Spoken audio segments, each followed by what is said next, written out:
What is the mold count? Mold and mildew are fungi. They differ from plants or animals in how they reproduce and grow. The seeds, called spores, are spread by the wind. Allergic reactions to mold are most common from July to late summer. Although there are many types of molds, only a dozen cause allergic reactions.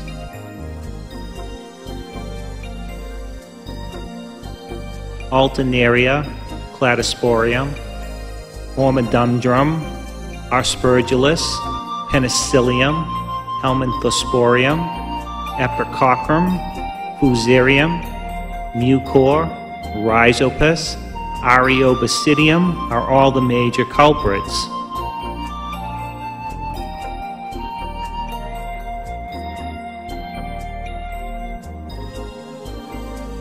Some common spores can be identified when viewed under a microscope.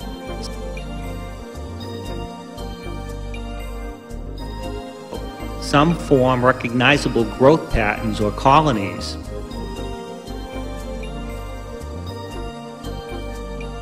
Many molds grow on rotting logs, falling leaves, in compost piles, and on grasses and grains.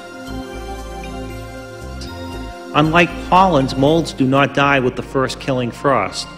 Most outdoor molds become dormant during the winter. In the spring, they grow on vegetation killed by the cold.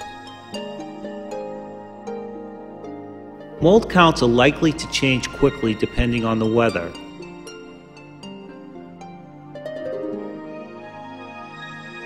Certain spore types reach peak levels in dry, breezy weather. Some need high humidity, fog, or dew to release spores. This group is abundant at night and during rainy periods.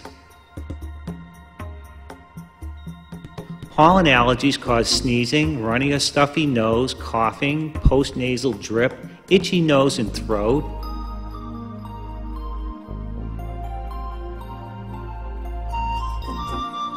dark circles under the eyes, as well as swollen, watery, and itchy eyes.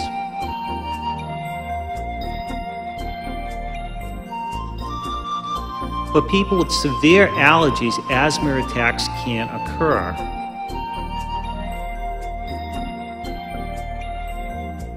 Mold spores can contact the lining of the nose and cause hay fever symptoms. They can also reach the lungs to cause asthma and other serious illness called allergic bronchopulmonary aspergillosis.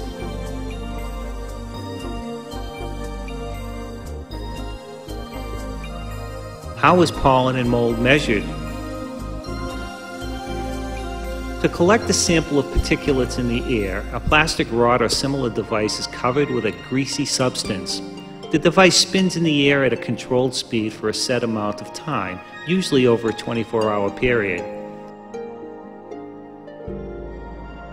At the end of that time, a trained analyst studies the surface under a microscope.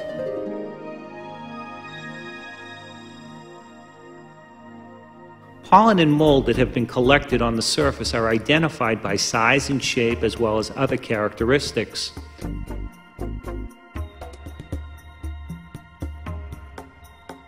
A formula is then used to calculate the day's particle count.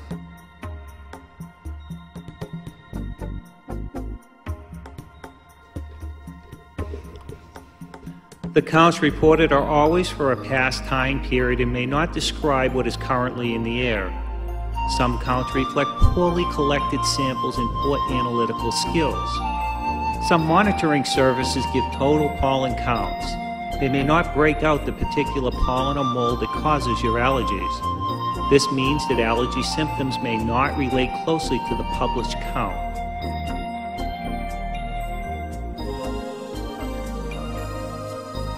But knowing the count can help you decide when to stay indoors.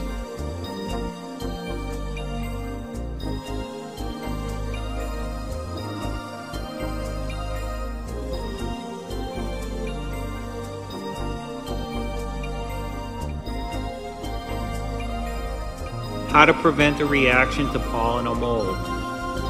Allergies cannot be cured, but the symptoms of the allergy can be reduced by avoiding contact with the allergen. Limit outdoor activity during pollination periods when the pollen or mold count is high. This will lessen the amount that you inhale. The National Allergy Bureau tracks pollen counts for different regions of the country. Contact the NAB through the American Academy of Allergy, Asthma, and Immunology's website.